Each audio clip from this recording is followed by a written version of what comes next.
परम सौभाग्य का विषय है, परम हर्ष का विषय है।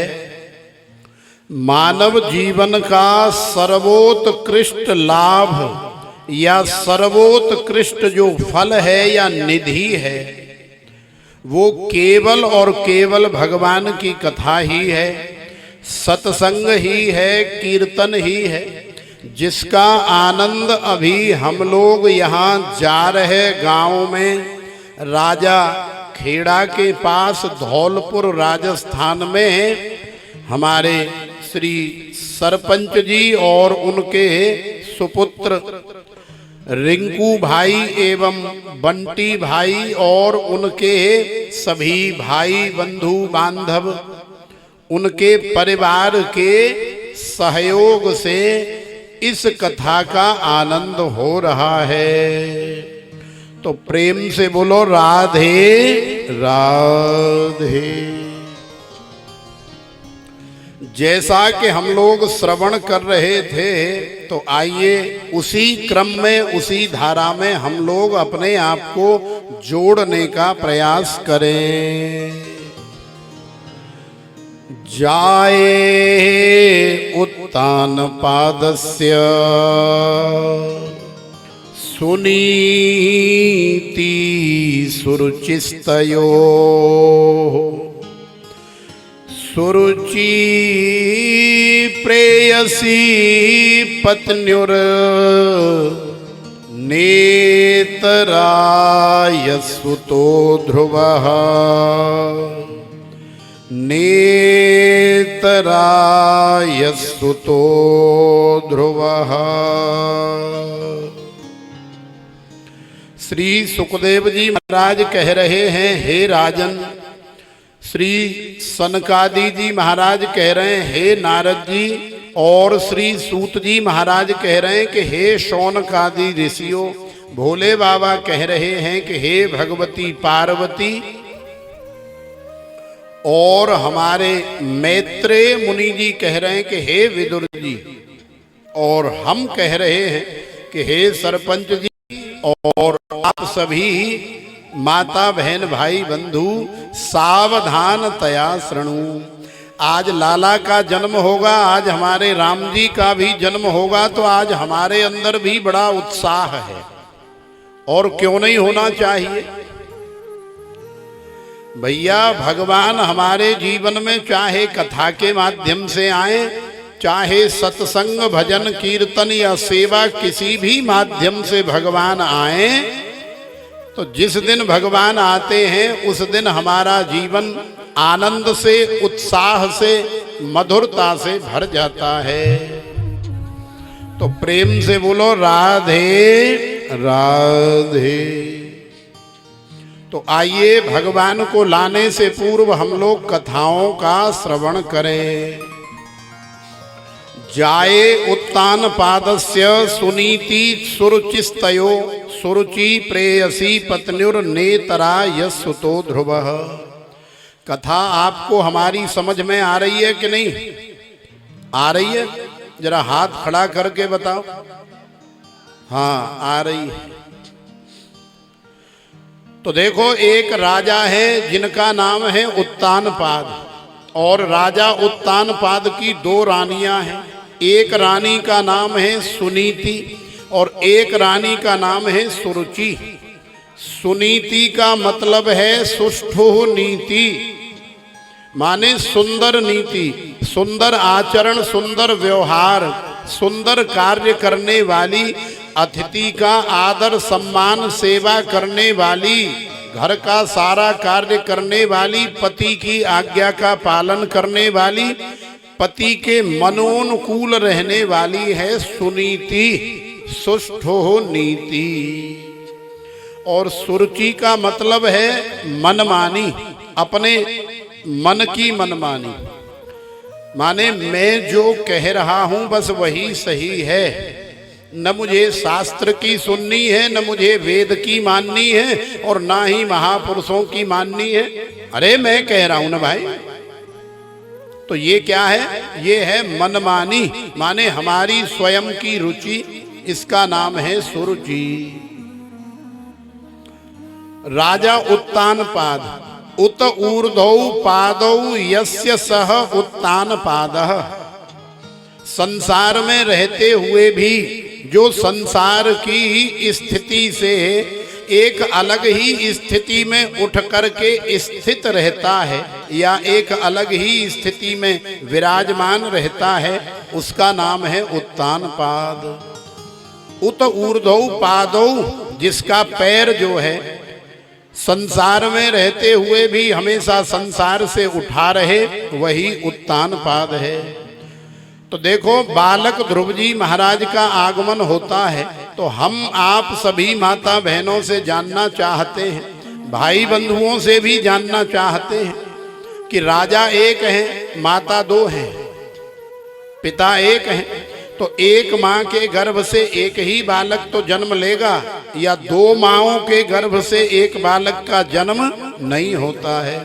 तो अब आप हमें बताओ कि सुनीति के गर्भ से बालक ध्रुव जी महाराज का संसार में आगमन हुआ या सुरुचि के माध्यम से हुआ? पहले माता बहन बताओ, बोलो, सुरुचि या सुनीति? है जी, सुरुचि? अरे गर्दन तो हिलाओ, हम पूछ रहे हैं। सुरुचि के माध्यम से ध्रुव जी आए?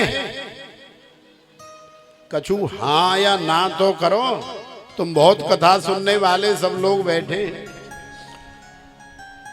तो सुरुचि के माध्यम से आए या सुनीति के माध्यम से ध्रुव जी आए, जरा बताओ। सुनीति या सुरुचि? सुनीति। देखो, ये कथा सुनने वाले हैं तो सुनीति के माध्यम से ही ध्रुव जी महाराज का आगमन क्यों हुआ, इसका कारण है। इसका कारण ये है कि सुष्ठु नीति, जिसके जीवन में सुंदर नीति है, सुंदर आचरण है, भगवान की भक्ति है, संतों की, ब्राह्मणों की, गैया मैयाओं की सेवा है, अतिथियों का आदर है, सत्कार है, वंदन है, अभिनंदन है, तो ऐसी ही माता के गर्भ से तो भगवान के भक्त का जन्म हो सकता है। मनमानी करने वाली माता, ज्यादा चटर पटर बोलने वाली, पति की आज्ञा का पालन न करने वाली, पति का सिर फाड़ने वाली, कलेश करने वाली, लड़ाई झगड़ा करने वाली माता के गर्भ से भगवान के भक्त का जन्म नहीं होता है और ना ही हो सकता है। तो भैया सुनीति के गर्भ से हुआ, लेकिन राजा का आकर्षण जो है सुरुचि के प्रति ज्यादा है। तो सुनीति जब 4-5 महीने की गर्भवती थी तो सुरुचि के आकर्षण में सुरुचि ने सुनीति को घर से निकलवा दिया। जंगल में रहती है, कोई भय नहीं। राजा उत्तानपाद चक्रवर्ती सम्राट है, किसी की मजाल जो सुनीति की तरफ आंख उठाना तो बड़ी दूर की बात है, मन में भी कोई बुरा सोच करके दिखाए महाराज। सारी पृथ्वी राजा उत्तानपाद के ही अंडर में कार्य करती है। तो सुनीति जंगल में चली गई, बालक ध्रुव जी का आगमन हो गया और अब धीरे धीरे बालक ध्रुव जी महाराज थोड़े बड़े होने लग गए। जब थोड़े बोलने लायक हो गए तो अपनी मैया से पूछ रहे हैं, मैया हमने हमारे पिताजी को नहीं देखा, हमारे पिताजी कौन हैं, क्या करते हैं, कहाँ रहते हैं? तो मैया कुछ दिन तो बहकाती रही, अरे बेटा तेरे पिताजी कहीं बाहर दूर नौकरी करते हैं, वो 1-2 साल में एक आध बार घर आते हैं। लेकिन आज ध्रुव जी महाराज की उम्र जब 4 वर्ष की हो गई है तो 4 वर्ष का बालक काफी बोलने लग जाता है, समझने भी लग जाता है। तो 4 वर्ष के ध्रुव जी महाराज तो वैसे ही बड़े तेजस्वी तपस्वी हैं, क्षत्रिय का तेज है, चक्रवर्ती सम्राट का तेज है। तो आज अपनी मैया से पूछ रहे हैं, मैया तुम हमें बता नहीं रही हो, तुम हमसे कुछ छुपा रही हो, इसलिए आज हम तुमसे बड़े नाराज हैं। ध्रुव जी महाराज अपनी मैया की गोद में बैठ करके रुदन करने लगे। आज मैया का हृदय पसीज गया, हृदय द्रवीभूत हो गया। और आज सुनीति ने बता दिया कि बेटा तू जानना चाहता है ना कि तेरे पिताजी कौन है, तो सुन, तेरे पिताजी कोई और नहीं, इस सारी दुनिया के मालिक चक्रवर्ती सम्राट राजा उत्तानपाद हैं। उनका राजभवन यहाँ से ज्यादा दूर नहीं, 4-5 किलोमीटर दूर ही है, जहाँ महाराज का दरबार लगता है। जैसे ही ध्रुव जी महाराज ने सुना, मैया की गोद से उछट्टी मार के दौड़ने लगे। दौड़ते हुए बाहें खोल करके चले जा रहे हैं। पिताजी पिताजी हम आ रहे हैं, पिताजी हम आ रहे हैं। राजा उत्तानपाद ने अपने तेज की, अपने अंश की, अपने बालक की पहली बार सकल सूरत देखी, उसकी आवाज सुनी तो राजा उत्तानपाद का हृदय भी पसीज गया। लेकिन सुरुचि बगल में बैठी हुई है। जैसे ही ध्रुव जी महाराज राजा के पास पहुंचे, सो ही सुरुचि ने भुजा पकड़ ली, बाजू पकड़ ली। अरे मूर्ख बालक, अरे दुष्ट बालक, तेरी इतनी मजा, हमारे होते हुए तू राजा की गोद में बैठ जाए, या हमारे होते हुए तू राज सिंहासन पर बैठ जाए, ऐसा संभव नहीं है। तो ध्रुव जी महाराज ने कहा कि मैया हमारी क्या गलती है और तुम कौन हो हमें रोकने वाली हमारे पिताजी की गोद में बैठने से। तो सुरुचि ने कहा कि मैं राजा की पत्नी, मैं इस राज्य की रानी हूँ, महारानी हूँ, और यहाँ जो मैं चाहूंगी वही होगा। और यदि तुझे इस राजा की गोद में बैठना है, तुझे इस राज सिंहासन पर बैठना है, तो तुझे एक काम करना पड़ेगा। क्या करना पड़ेगा कि तपसाराध्य पुरुषम तस्यैवानुग्रहेण में गर्भे त्वं साधयात्मानं यदीक्षसि नृपासनम। तू जा जंगल में जा करके तपस्या के आराध्य भगवान श्री हरि का तप कर, तपस्या कर, साधना कर। और जब भगवान श्री हरि तुझे वरदान देने के लिए आए, तब भगवान से कहना कि हे प्रभु, मेरा ये जीवन, मेरा ये शरीर अभी शांत हो जाए, और मेरा जो अगला जन्म हो महाराज वो सुरुचि के गर्भ से हो, ताकि मुझे राजा और राज सिंहासन पर बैठने का मौका मिले। ध्रुव जी महाराज का बड़ा अपमान किया, ध्रुव जी महाराज को बड़ा फटकारा। ध्रुव जी महाराज चले आए निराश होकर के। ध्रुव जी महाराज ने अपनी मैया से आकर के शिकायत करी। तो देखो, जो अच्छी मैया होती है ना, वो अपने ही बालक को समझाती है, और जो झगड़ालू मैया होती है, जैसे मान लो कि तुम्हारे बालक को कोई नेक थप्पड़ मार गया और बालक ने तुमसे आकर के शिकायत करी, तो जो झगड़ालू मैया होगी या बहुत ज्यादा तेज तर्रार मैया होगी, वो तो भैया बालक का हाथ पकड़ के सीधी जाएगी और 2 रहपटे मार के आएगी। बाद में चाहे कितनी भी लड़ाई हो जाए, झगड़ा हो जाए, लठ चल जाए महाराज, गोली चल जाए महाराज, आदमी मर जाए। और जो हमारी सुनीति जैसी मैया होगी, वो कहेगी कि कोई बात नहीं बेटा, कोई बात नहीं, अरे वो भी तेरी माँ ही है, वो भी तेरी ही छोटी माँ है, वो भी तेरी चाची है, वो भी तेरी मौसी है, कोई बात नहीं। यदि तुझे उसने कोई शिक्षा दी है, और फिर ये तो भगवान का भजन करने की शिक्षा, ये तो फिर साधना करने की, तपस्या करने की शिक्षा है। सारी दुनिया तुम्हें संसार के बंधन में फंसाने की शिक्षा देती है, संसार की मोह माया में फंसाने की शिक्षा देती है, लेकिन भगवान का भजन करने की, साधना करने की शिक्षा तो महाराज कोई नहीं देता है। और यदि तेरी छोटी माँ ने तुझे शिक्षा दी है, तो ये कुछ गलत नहीं किया है, ये अच्छा किया है। भगवान का भजन करने की शिक्षा यदि हमारा शत्रु भी हमें दे रहा है तो वही वास्तव में हमारा सबसे बड़ा मित्र है, वही हमारा सच्चा हितैषी है। ध्रुव जी ने कहा कि अच्छा मैया तुम भी उसी का पक्ष ले रही हो, कोई बात नहीं। तो देखो ध्रुव जी ने कहा कि हम तो न जंगल जानते हैं, ना ही भगवान जानते हैं, ना ही कोई मंत्र जानते, न तंत्र जानते हैं। भगवान कैसे मिलेंगे हम ये भी नहीं जानते, भगवान कहाँ मिलेंगे। तो आज ध्रुव जी की मैया सुनीति ने बताया कि बेटा मां मंगलम तात परेश मंस्था भुंक्ते जनो यत पर दुख खस्तद सत्यम सुरुच्या भेतम भवान में यदुर्भगाया उदरे गृहीत।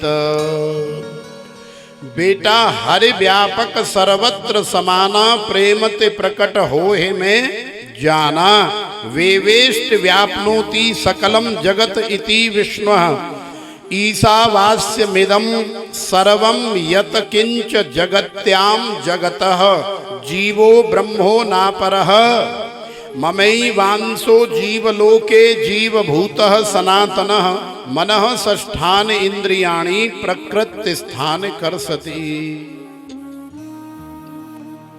ईश्वर अंश जीव अविनाशी चेतन अमल सहज सुख राशि।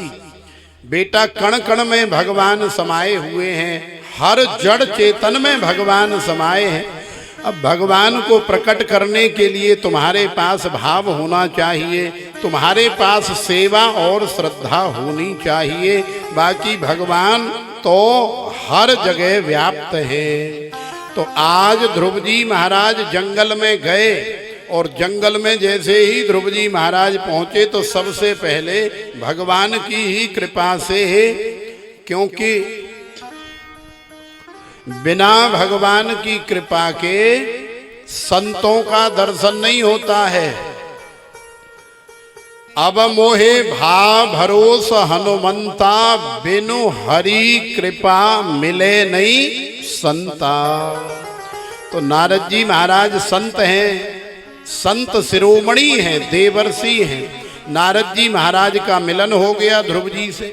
नारद जी महाराज ने परीक्षा ली, नारद जी महाराज ने खूब डराया धमकाया, अरे लाला या जंगल में भगवान भगवान तो कहूँ ना मिल रहे, लेकिन शेर चीता भालू लोमड़ी गीदड़ बड़े बड़े नाग बड़े बड़े भुजंग जरूर मिलेंगे। और कहीं ऐसा न हो कि तेरा सामना किसी बब्बर सिंह से हो जाए तो जैसे हम लोग पनीर का पकोड़ा खा जाते, गोभी का पकोड़ा खा जाते हैं, वैसे ही महाराज शेर जो है तुझे पनीर का पकोड़ा समझ करके खा जाएगा। तो ध्रुव जी महाराज को नारद जी ने डराया, लेकिन ध्रुव जी चूंकि नाम ही ध्रुव है, अटल है।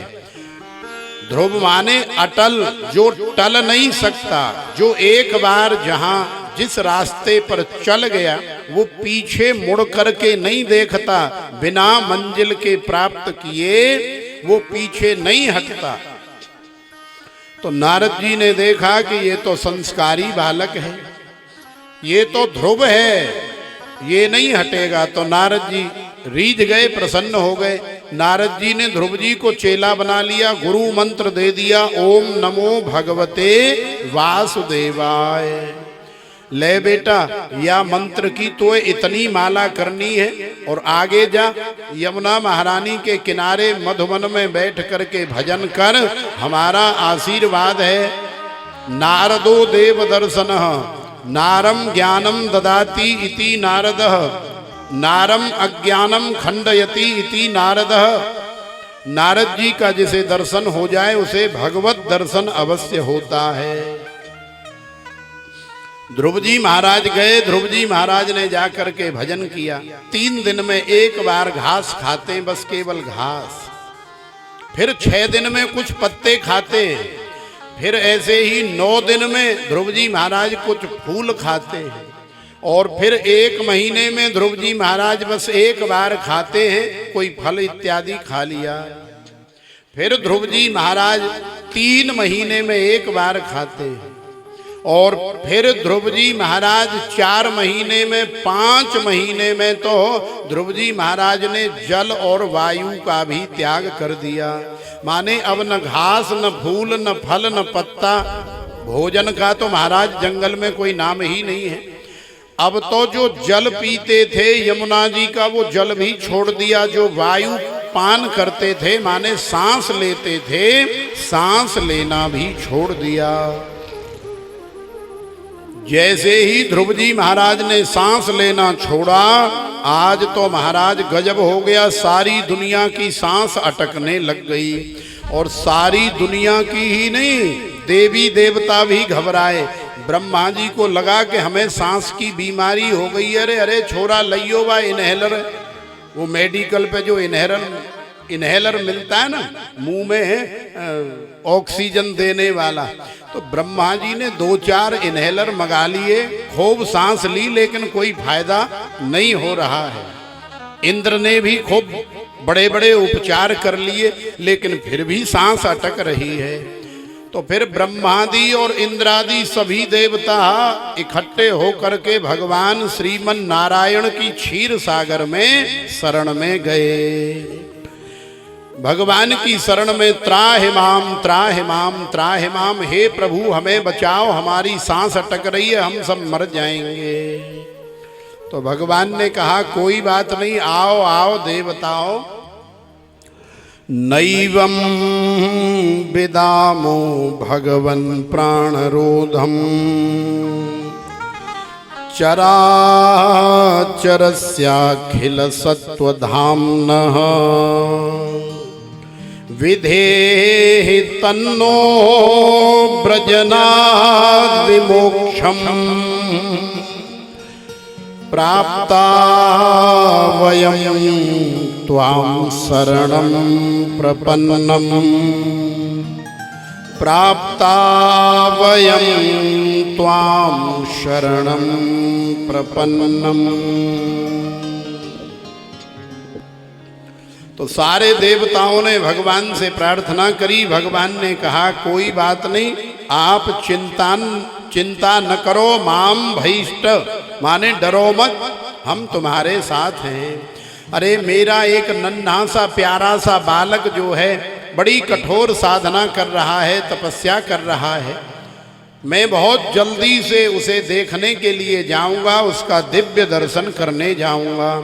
तो देखो श्री सुखदेव जी महाराज कह रहे हैं कि हे राजन, वैसे तो कोई भगवान की तपस्या करे, सेवा पूजा करे तो भगवान उसे दर्शन देने के लिए आते हैं, लेकिन यहाँ ध्रुव जी महाराज के दर्शन करने के लिए श्रीमन नारायण पधारे। मधोर वनम भृत्यद द्रक्षया गतः द्रष्टुम इच्छाद द्रक्षातया। भगवान आए, भगवान ने ध्रुव जी महाराज को देखा। ध्रुव जी महाराज से भगवान ने अपना शंख अपने हाथ का स्पर्श कराया। ध्रुव जी महाराज ने आंखें खोली। जो झांकी ध्रुव जी महाराज अपने हृदय में देख रहे थे, वही झांकी साक्षात प्रत्यक्ष रूप में आज ध्रुव जी महाराज के सामने खड़ी है। लेकिन ध्रुव जी महाराज कुछ बोल नहीं रहे, शांत हैं। और फिर बोले भी क्या, क्योंकि ध्रुव जी महाराज कभी स्कूल तो गए नहीं, पढ़े लिखे नहीं, ग्रंथों का कोई ज्ञान अध्ययन है नहीं, बाल्यावस्था में ही जंगल में चले गए। तो देखो भगवान मुस्कुराए, भगवान ने ध्रुव जी महाराज के ऊपर कृपा करी। और भगवान की कृपा, जा पर कृपा राम की होई, ता पर कृपा करे सब कोई। भगवान की कृपा एक बार जिसके ऊपर हो जाए न, तो मूक होए बाचाल पंगु चढ़े गिरिवर गहन, जासु कृपा सो दयालु द्रवौ सकल कल मल दहन।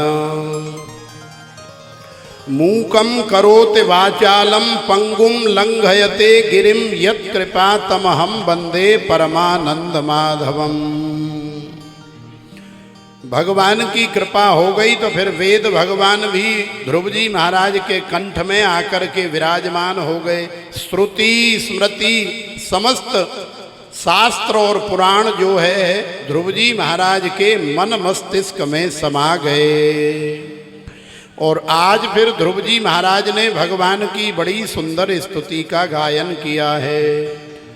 योऽन्तः प्रविश्य मम वाचमिमां प्रसुप्ताम् संजीवयत्यखिल शक्तिधर स्वधाम्ना अन्याश्च हस्तचरण श्रवण त्वगादि प्राणान् नमो भगवते पुरुषाय तुभ्यं प्राणान् नमो भगवते पुरुषाय तुभ्यं। तो ध्रुव जी महाराज के ऊपर भगवान की कृपा हो गई। अब सारा संसार ध्रुव जी को लेने के लिए, छाती से लगाने के लिए दौड़ रहा है। तो देखो भगवान की कृपा अति आवश्यक है। तुम्हारे ऊपर संसार की कृपा हो जाए ऐसा मत सोचो और ना ही ऐसा प्रयत्न करो। तुम्हारे ऊपर भगवान की कृपा हो जाए ऐसा प्रयास करो, क्योंकि भगवान की कृपा होने के बाद फिर सारा संसार तो अपने आप ही तुम्हारे ऊपर कृपा करता है। आज सुरुचि भी दौड़ रही है, सुनीति भी दौड़ रही है और महाराज उत्तानपाद भी दौड़ रहे हैं। सारा संसार ध्रुव जी महाराज को लेने के लिए दौड़ रहा है। तो ध्रुव जी महाराज ने आकर के राज सिंहासन संभाला भगवान की आज्ञा से, और फिर पूरे 36,000 वर्ष तक ध्रुव जी महाराज ने राजकार्य सारी दुनिया का चक्रवर्ती सम्राट बन करके संभाला। आगे इन्हीं ध्रुव जी महाराज के वंश में आगे चल करके धर्मात्मा महाराज अंग का जन्म हुआ। अंग तो बड़े ही धर्मात्मा थे, परंतु उनका विवाह मृत्यु की पुत्री सुनीता देवी से हुआ। इसके फलस्वरूप इनका बेटा हुआ है अनीश्वरवादी बेन। और बेन इतना दुष्ट है, इतना नीच है कि बेन साधु संत ब्राह्मण गैया मैयाओं को सताने वाला, दुख देने वाला हुआ। तो एक बार बहुत ज़्यादा दुर्वासा इत्यादि ऋषियों को तंग किया, तो दुर्वासा ऋषि ने और संतों ने बेन को श्राप दे दिया। तो महाराज बेन मर गया। बेन मर गया तो अब सारी दुनिया का राज कार्य कौन संभाले। अब तो सारे संसार में जो है अफरा तफरी मच गई। किसी भी प्रदेश में जब राष्ट्रपति शासन लग जाता है तो प्रदेश को मिलने वाली सारी सुख सुविधा, सारी योजनाएं बंद हो जाती हैं। तो देखो आज फिर संतों ने मिलकर के वेन के शरीर का दोहन किया और वेन के शरीर से फिर साक्षात भगवान का माने महाराज श्री पृथुजी महाराज का जन्म हुआ। बोलिए श्री पृथुजी महाराज की जय। जय जय श्री राधे। देवाधीनं जगत् सर्वं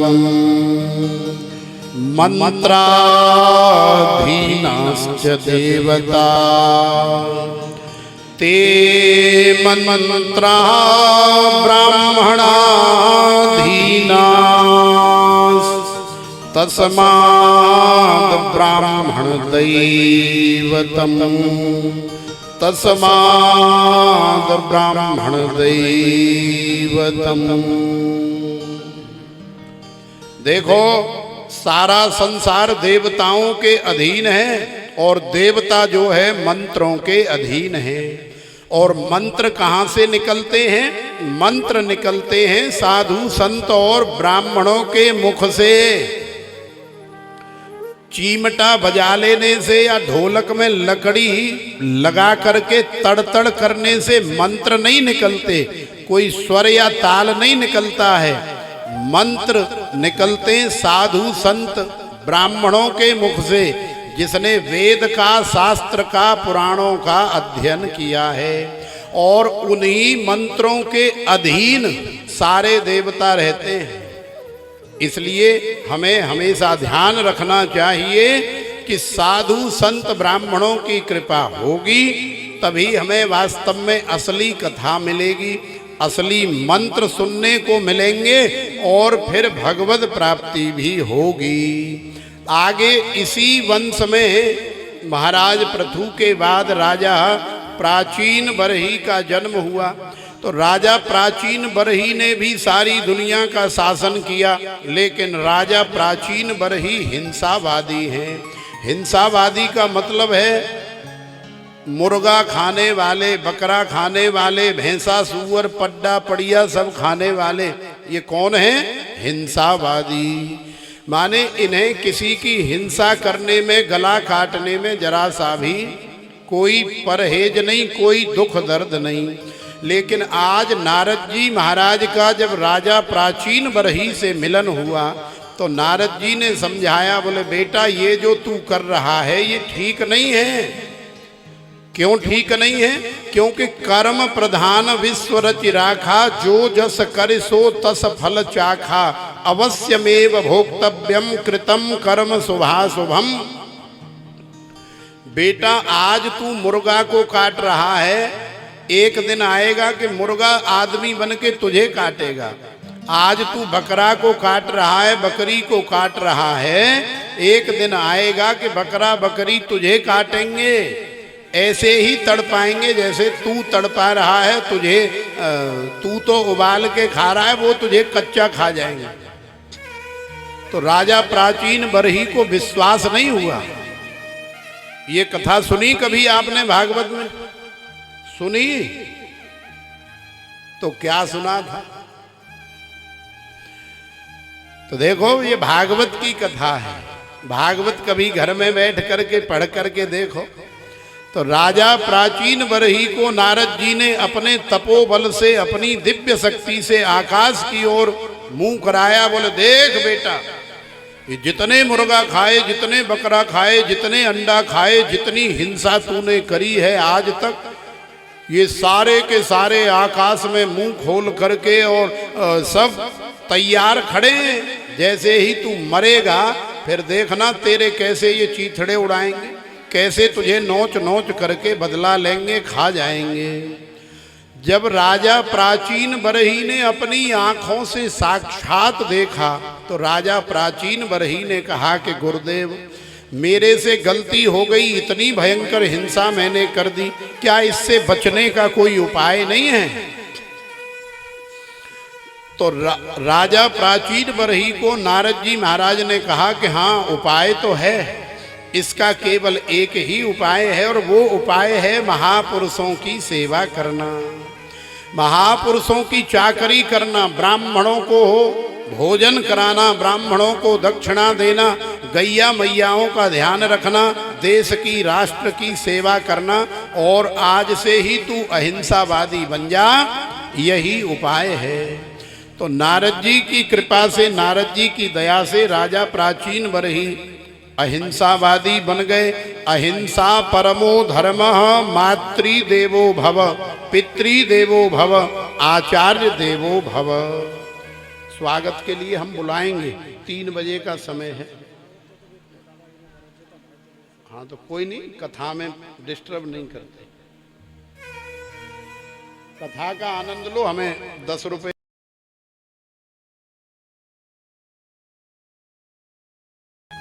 अब देखो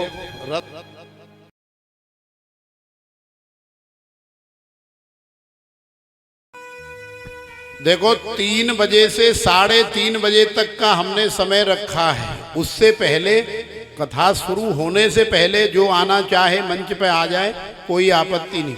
लेकिन कथा शुरू हो जाए तो फिर 3 बजे तक जब तक हम न बुलाएं तब तक कोई भी मंच पे न आए, न फेंटा बांधने और ना ही और कुछ सेवा करने। 3 बजे से 3:30 बजे तक हम बुलाएंगे स्वयं, फिर आप आके खूब स्वागत करो, खूब सम्मान दो, खूब भेंट दक्षिणा दो, सब स्वीकार है। लेकिन कथा के बीच में किसी भी प्रकार का कोई विघ्न, कोई हस्तक्षेप हमें पसंद नहीं, क्योंकि उससे हमारी भी वृत्ति भंग होगी और फिर तुम्हारा भी ध्यान इधर उधर हो जाएगा, तो कथा में आनंद नहीं आएगा। तो प्रेम से बोलो राधे राधे। तो हम कह रहे थे कि अहिंसा परमो धर्मः, मातृ देवो भव, पितृ देवो भव, आचार्य देवो भव, अतिथि देवो भव, श्रूयताम धर्म सर्वस्वम श्रुत्वा चैवावधार्यताम, आत्मनः प्रतिकूलानि परेषां न समाचरेत। राजा प्राचीन बरही का कल्याण हो गया, उद्धार हो गया संतों की कृपा से, नारद जी महाराज की कृपा से। तो प्रेम से बोलो राधे राधे। तो आइए एक सुंदर सा भाव और सुंदर भाव के साथ हम लोग आगे कथा का श्रवण करेंगे। सब यहीं पड़ा रह जाएगा, हरि राम नाम संग जाएगा।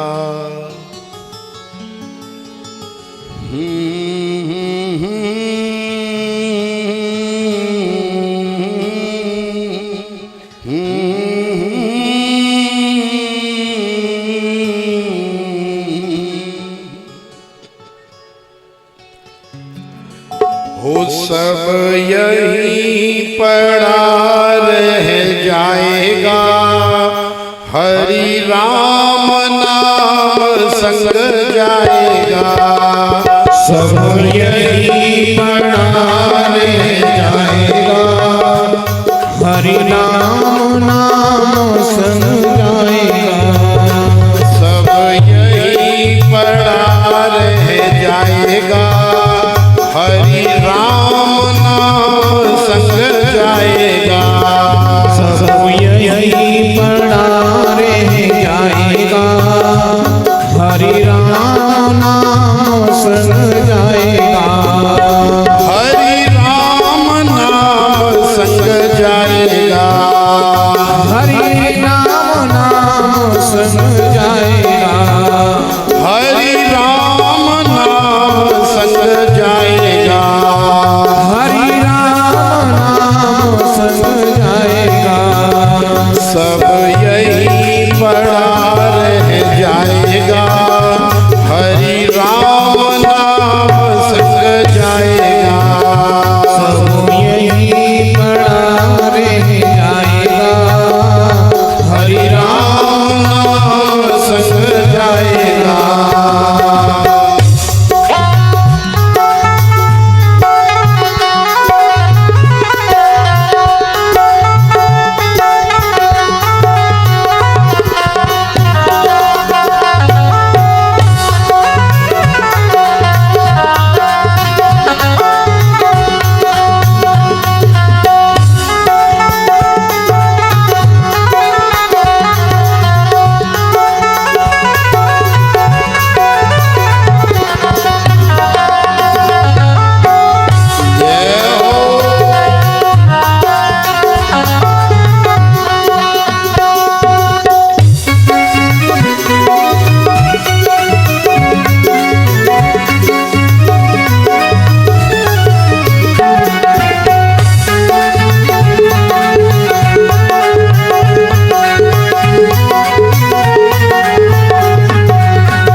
चाहे कितने भी बाग लगा ले, चाहे कितने भी बाग लगा ले, चाहे कितने भी बाग लगा ले, चाहे कितने भी बाग लगा ले, एक पत्ता भी साथ नहीं जाएगा, हरि राम नाम संग जाएगा।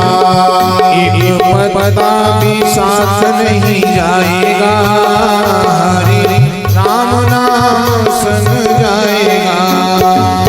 यही पड़ा रह जाएगा, हरि राम नाम संग जाएगा। सब यही पड़ा रह जाएगा, हरि राम नाम संग जाएगा। चाहे कितने भी कुएं खुदा ले, चाहे कितने भी कुएं खुदा ले, चाहे कितने भी कुएं खुदा ले, चाहे कितने भी कुएं खुदा ले, एक बूंद भी साथ नहीं जाएगी, हरि राम नाम संग जाएगा। एक बूंद भी साथ नहीं आएगी, हरि राम नाम संग जाएगा। सब यही पड़ा रह जाएगा, हरि राम नाम संग जाएगा। सब यही पड़ा रह जाएगा, हरि राम नाम संग जाएगा। सेवा करते हुए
संग जाएगा।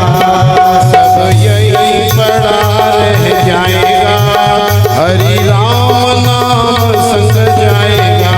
वो सब यही पड़ा रह जाएगा, हरि राम नाम संग जाएगा।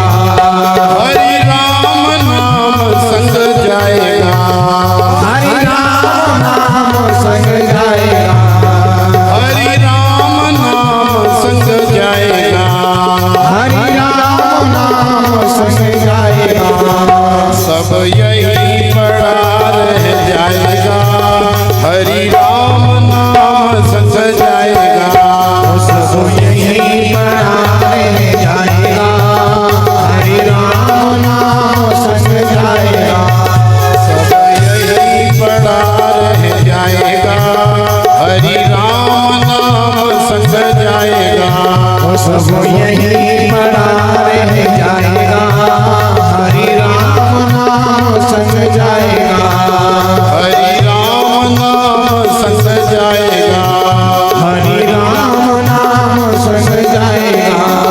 हरि राम नाम संग जाएगा। हरि राम नाम संग जाएगा। हरि राम नाम संग